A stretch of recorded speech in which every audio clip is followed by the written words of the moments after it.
Right, welcome guys. Doctor Who received 144 complaints over the inclusion of the transgender character who is now the new Rose for being anti-male and just inappropriate to include said character in the series. So this is interesting because, well, yeah, I mean, they're going to get more and more and more complaints. Not necessarily about, transgender characters, of course, but about the way they're approaching all of this stuff, because the predominant audience for this is going to be skewed a little bit younger. Adults, of course, fans, etc. And they're probably not going to want their kids watching this either. And it's not really appropriate to be super anti-male. I think I've got a clip of this said interaction. I'll include it now. Yes, we know. We know everything. Thanks. And you know nothing. It's a shame you're not a woman anymore. Because she'd have understood. We've got all that power, but there is a way to get rid of it. Something a male-presenting Time Lord will never understand.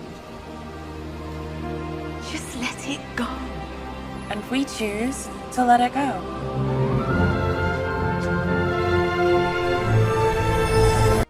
Yes. And there you go, you can see.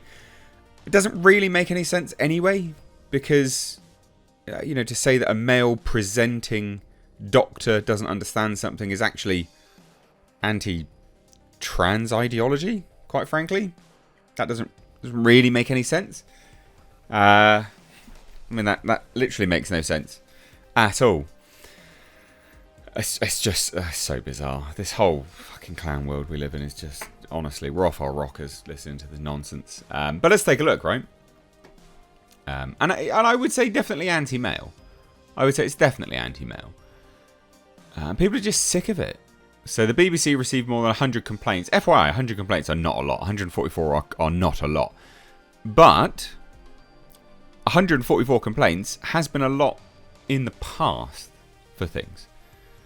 I don't doubt that they're just going to, pass this down as something that's not worth actioning. Of course, they're not going to do anything about it. But in the past, 100 odd complaints has been plenty for them to do something about things. So it's just interesting when the complaints align with themselves politically or ideologically, then of course they'll change something. But when it doesn't, then no, they won't. You're going to have the right way to think things.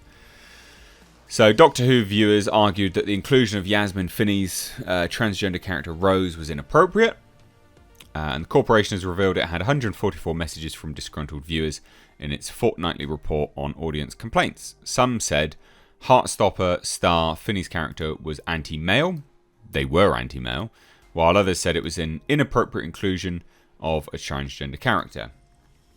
So the Starbase special was watched by more than 7.6 million people, meaning that the complaints make up a tiny proportion of the audience.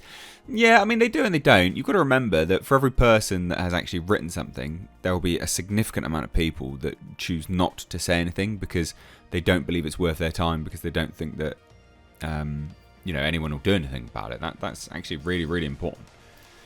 And they say this: it's not unusual for the BBC to receive complaints over transgender storylines or reporting, but the corporation will likely stand by the representation of Rose in Doctor Who. And I do find that interesting, at the end of the day, they literally admit that it's not unusual for us to receive complaints. They're not revealing how many complaints they get, and maybe that's why, because they've obviously had a significant portion of complaints in the past and they've done nothing about it. And I think it's fair to have some complaints about stuff like this.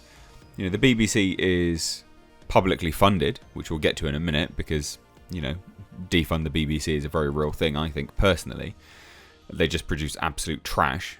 And at the end of the day, if it's publicly funded, then people should have a say in what is actually put out there. And the BBC has had a long history lately of being very anti-British, anti-white for starters as well, and just all round chewing up ideological nonsense and spewing it back for people. So Finney features as the daughter of Sean and Donna in the 2023 specials. Family support her transition, but is depicted by Russell T Davies as still coming to terms with her own pronouns, or they are coming to terms with the pronouns. Such nonsense. Yeah, I mean, this is all, whatever. I mean, Russell T Davies is such a moron. He's absolutely glugged down this ideological garbage. So he says Davies was unequivocal about his ambition to reflect more of a society on screen. He lamented how transgender representation can be vilified in the press. When is it vilified in the press? Nowhere is it vilified in the press. At all. It literally takes up so much of public discourse now. It's outrageous. There are newspapers of absolute hate. Where? And venom. Where? And destruction. Where? And violence. Where? There's a newspaper of violence? Piss off, Russell T Davies, mate. Words are not violence, you absolute moron. Who would rather see that sort of thing wiped off the screen, destroyed. Shame on you. Good luck to you in your lonely lives. Oh, God, these people trying to do projection tactics. It's nonsense. It's a bad argument. But good. I'm glad.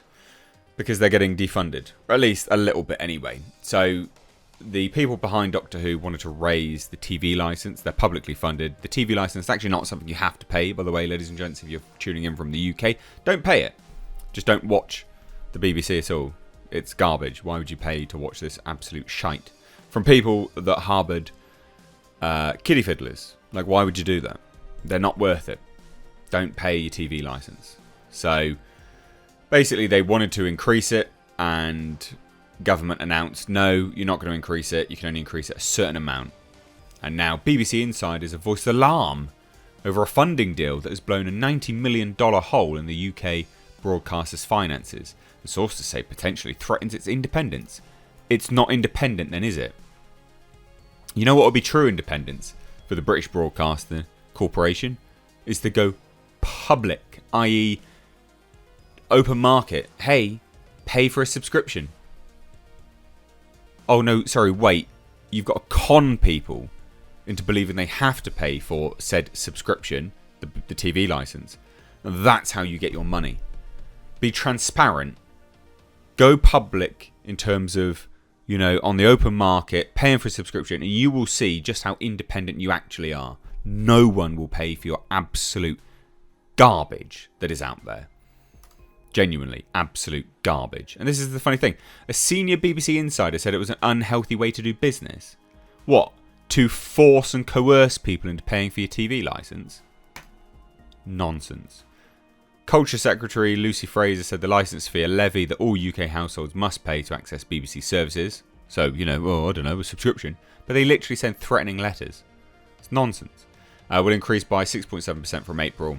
This was the spot rate of inflation in September this year. Traditionally, the government has put licence fee increase to an annual average of inflation, which would have been 9%.